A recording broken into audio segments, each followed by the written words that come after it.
All right. Moving on to our next speaker, who's giving us a pathways speech. He's got a presentation mastery technique. The exercise is writing a speech with purpose. The title of his speech is It's a Dog's Life. Welcome up, please, Marcus Jr. It's a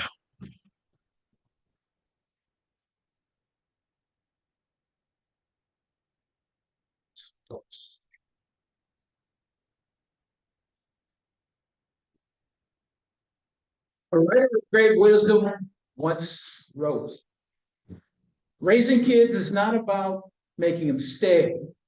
It's about preparing them to go. And when kids leave the home for school or to start their lives, it's very difficult for parents because sometimes it feels like a loss and it feels like a victory. And so when my daughter left for college a year or so ago, my wife felt the loss, and all she could see was an empty nest.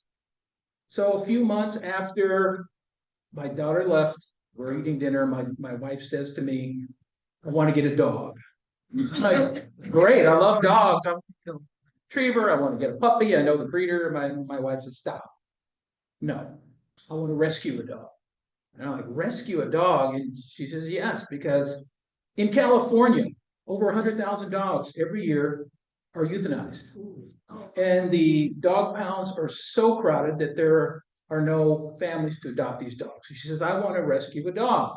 Now, if you've ever been to a shelter, you are not going to find Labrador puppies that are available to adopt. So I had to think fast. I said to my wife, I said, listen, adopting a pet is great. It's fantastic. I love that idea. Look, go rescue a dog. And I'm going to get a Labrador puppy.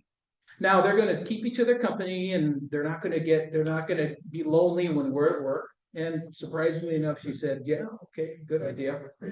And then she told me, she said, by the way, I belong to several animal rescue organizations. And what the animal rescue organizations do, they send you videos of dogs that are about to be euthanized and desperately need to be saved.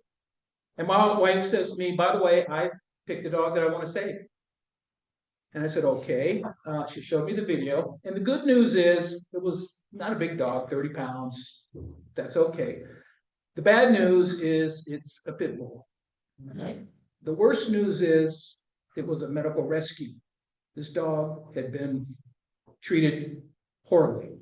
This dog had been rescued previously. Several months later, it was found in a vacant lot, no food, no water. It was chained to a fence, broken leg, exposed bone. So they re-rescued the dog.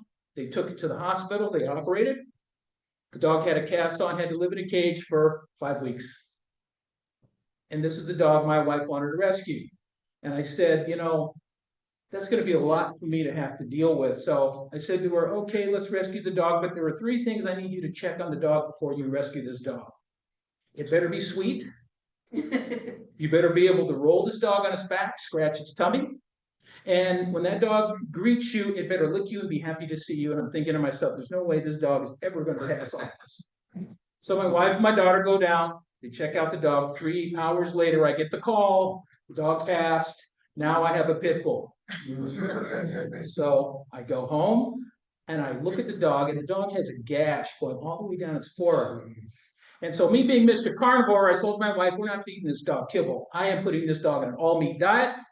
I put the dog on the all-meat diet. Several weeks later, I noticed that it's starting to heal. And after about 6 weeks, it's completely closed. But here's the problem. I was so busy looking at the wound healing, I didn't realize the dog started growing. And in 6 weeks, the dog grew from 30 pounds to 60 pounds. Now I got a 60-pound pit bull at home. But the good news is I did get my Labrador Retriever. The 2 dogs get along. It's fantastic. So there's a routine that we do every night with the dogs before we go to bed. We take the dogs out and we make sure they do their thing. And so one night we're all going out, and all of a sudden I hear my wife scream, "Coyote!" and I look around and there's a coyote in the yard. Right away, boom, the Labrador Retriever runs in the house. But the pit bull goes right after that coyote, chases the coyote out of the yard, and I turn to my wife and I say, "That's my dog." I told you we should have rescued that dog. I didn't really say that last part, but I felt like saying it. But I thought about it afterwards. I said, I didn't train that dog to do that. That dog just knew to do it. And I thought about it, and we didn't just give the dog food and a place to sleep. We gave that dog love. And here's the point, if I can get through. This is a speech about a family that rescued a dog that was treated cruelly. But really, this is a speech about a guy who learned from a dog the power of love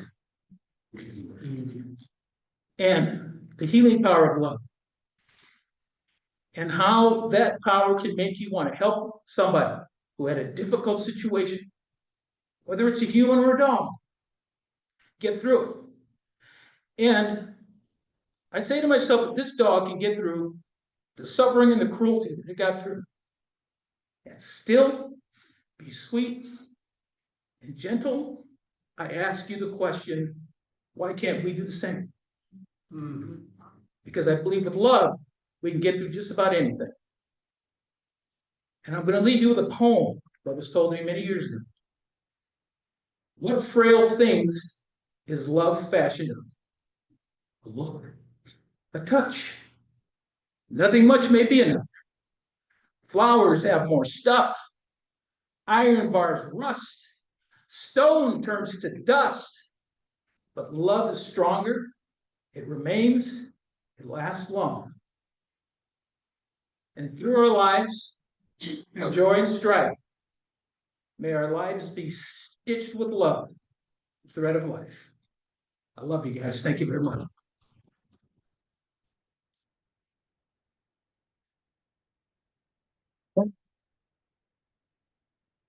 Touching speech.